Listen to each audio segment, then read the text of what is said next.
দেখো দিদি, আমাদের মতন লোকেদের এইভাবেই চলে, এইভাবেই চলে যায়। শোনো ঐতিহ্য, আমি মনে করি তোমার ভেতর একটা সৎ মানুষ বাস করে। আর কিছু না হোক, সেই মানুষটা কাউকে ছুঁয়ে কথা দিলে সেই কথাটা রাখবে বলেই আমি বিশ্বাস করি। আর আমার এই পৃথিবী ছেড়ে চলে যাওয়ায় যদি তোমার কোনো আপত্তি না থাকে, তাহলে অবশ্য এই বিষয়ে আমি আর কথা বাড়াবো না। ঠিক বুঝলাম না। তুমি আমাকে ছুঁয়ে কথা দিয়েছিলে যেই কথাটা তুমি রাখবে। আজকে সেই ছুঁয়ে কথা দেওয়ার কোনো দাম তোমার কাছে নেই। এটা হয়তো তোমার কাছে একটা সাধারণ সংস্কার, তুমি হয়তো এটা মানো না, আমি অবশ্য এটা মানি। আর যদি অন্য কোনো কারণেই আমি মারা যাই, তোমার কি একবারও মনে হবে না তুমি আমার কথা রাখোনি? তুমি আমাকে ছুঁয়ে যে কথাটা দিয়েছিলে, সেই কথাটা তুমি রাখোনি বলেই আমি এই পৃথিবী ছেড়ে চলে গেলাম। অনেকক্ষণ থেকে বাজে কথা বলছো, এইসব বাজে কথা আমি শুনতে চাই না দিঠি। তোমার কাছে যেটা বাজে কথা সেটা আমার কাছে অত্যন্ত দামি। এটা কি ম্যাজিক নাকি? কবে লেখাপড়া ছেড়ে দিয়েছি আমি দিঠি, এখন আমি চাকরির পরীক্ষা দেবো আর চাকরি পেয়ে যাবো? নাই পেতে পারো, কিন্তু একবার চেষ্টা করে দেখতে তো কোনো অসুবিধে নেই। এটার জন্য অনেক পরিশ্রম লাগে দিঠি। আমি সারাদিন কাজকর্ম করে আমি পড়াশোনা কখন করব? 3টে মাস সময় দাও নিজেকে, এতদিন তো গেছে। তোমার যা মেয়াদ ছিল তুমি তার আগেই ছাড়া পেয়েছো। ধরো যদি তোমার মেয়াদ 3 বছরই হতো, তাহলে আরো 3টে মাস কেটে যেত, তখন তুমি কি করতে? মনে করো না যে সেই 3টে মাসের মেয়াদই চলছে তোমার এখনো।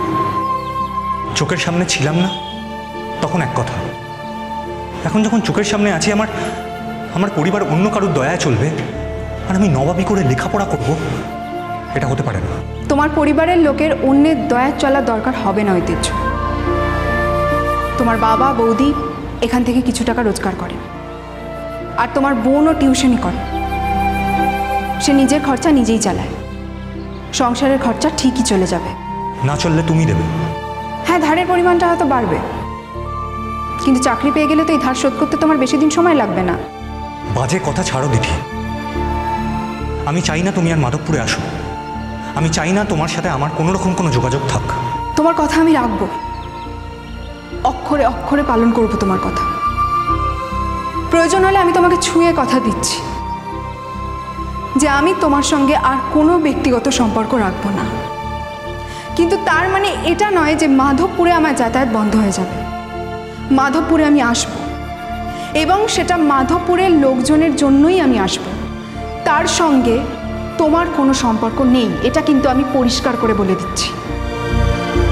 তুমি যদি আপত্তি করো, আমি তোমার সঙ্গে সম্পর্ক রাখবো না।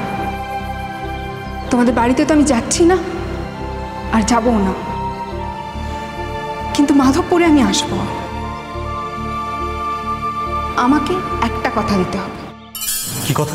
তুমি এই 3 মাস খুব মন দিয়ে লেখাপড়া করবে, আর এই কম্পিটিটিভ এক্সাম দিয়ে একটা চাকরি পাবে। মূর্খের স্বর্গে বাস করছো দিঠি, এভাবে হয় না। হয়তো আমি মূর্খই, মূর্খ না হলে কি কি? কিছু না, 3টেই তো মাস ঐতিহ্য। 3টে মাস পড়াশোনা করে এই পরীক্ষাগুলো দিয়ে দাও, তারপর তুমি গাড়ি চালাও, চায়ের দোকান দাও, যা ইচ্ছে হয় তোমার করো, আমি কিচ্ছু বলতে আসবো না।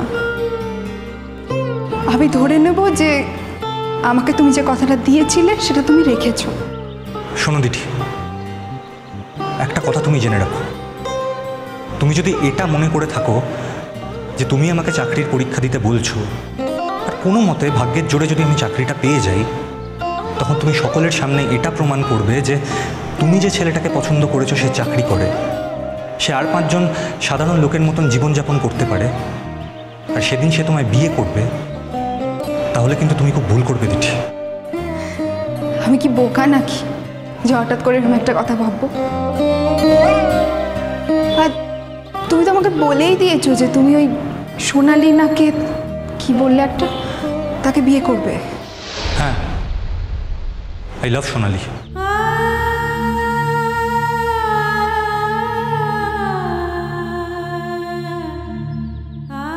বাহ, ভালো তো, খুব খুব ভালো কথা। এটাও কিন্তু আমি তোমায় কথা দিলাম দিঠি, আমি সোনালীকেই বিয়ে করব।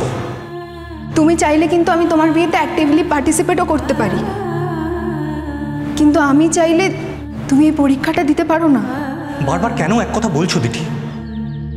আমি যদি চাকরিটা পাই আমি তো তোমার কাছে থাকবো না, আমি তো তোমার কাছে ফিরবো না, আমার কাছে তো অন্য কেউ থাকবে, আমার জীবনে তো অন্য কেউ আসবে, তাতে তোমার কি হবে? ও,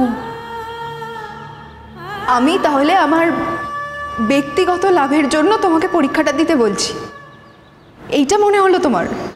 না হলে কি?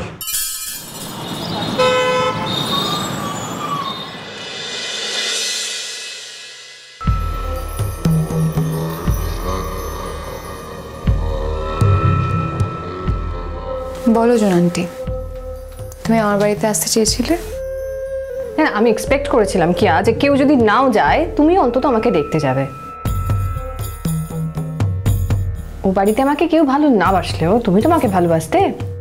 আমি একবার দুবার ভেবেছিলাম যে যাব, তারপর নানা ঝামেলায় আর হয়ে ওঠেনি। তুমি রিঙ্কাকে ডিভোর্স দিয়ে দিয়েছো? আমার আর কিছু করার ছিল না জোনান্টি। রিঙ্কা তো আমার সঙ্গে থাকতো না, রিঙ্কা থাকতো বম্বে, আর কলকাতায় এলে ওই অনার বাড়িতেই পড়ে থাকতো। সেখানে তো আমি আর কিছু করতে পারিনি। কিন্তু এত সহজে তুমি রিঙ্কাকে ছেড়ে দিলে?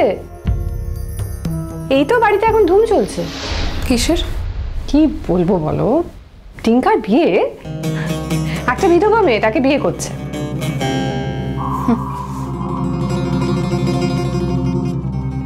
এটা তো হওয়ারই কথা ছিল। তুমি এত সহজে সবকিছু কেন মেনে নিচ্ছ আমি তো সেটাই বুঝতে পারছি না। কত টাকা দিয়েছে তোমাকে রিঙ্কা যে তুমি এত সহজে সবকিছু মেনে নিচ্ছ? একটা জিনিস জেনো জোনান্টি, টাকা পয়সার থেকেও না স্বামী অনেক বড়। হ্যাঁ, আর আমি টাকা পয়সা নিয়েছি ঠিকই, টাকা পয়সার আমার দরকার আছে, কিন্তু টাকা পয়সাটা নেওয়ার আরো বড় কারণ হলো ওকে পানিশ করা।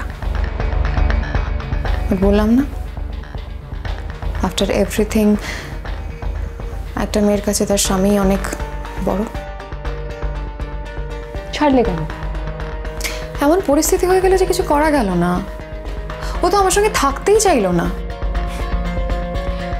শ্বশুর বাড়িতে থাকার রাইট যে তোমার আছে সেটা তো তুমি নিশ্চয়ই জানো। শ্রীময়ী কিন্তু সেইভাবেই আমাকে এই বাড়িতে নিয়ে এসেছে। আমার যদি এই বাড়িতে থাকার অধিকার থাকে তোমার ডেফিনেটলি আছে।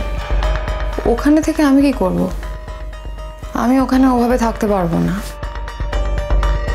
আমার হাজবেন্ড আমার চোখের সামনে অন্য একজনকে নিয়ে থাকবে, আর আমি ওই একই বাড়িতে থেকে যাব, আমার কি দরকার আছে? আমি নিচু জীবনটা মেনে নিতে পারি না, যেটা ডিঙ্কার মা করে গেছে। শ্রীময়ী তো এই করেই শান্তি পেল না, বাড়িটা আঁকড়ে পড়ে থাকলো এবং এইভাবেই অনিন্দর মন থেকে আমাকে সরিয়ে দিল। সো শ্রীময়ী যদি এটা করতে পারে তুমি কেন পারবে না কিয়া? তুমি কেন ডিঙ্কার মন থেকে অর্ণাকে সরাতে পারবে না? বাই জোনান্টি, তোমার ঘটনার থেকে না আমার ঘটনাটা অনেকটা আলাদা। ডিঙ্কা অর্ণাকে নিয়ে মুম্বাইতে চলে যাবে, আর মুম্বাইতে গিয়ে তো আমি ডিঙ্কার সঙ্গে থাকতে পারবো না, সে অধিকারটা আমার নেই। তো আমি এখানে থেকে কি করব? রিয়েলি কিয়া তুমি এই বিয়েটা হতে দেবে? That's what you want?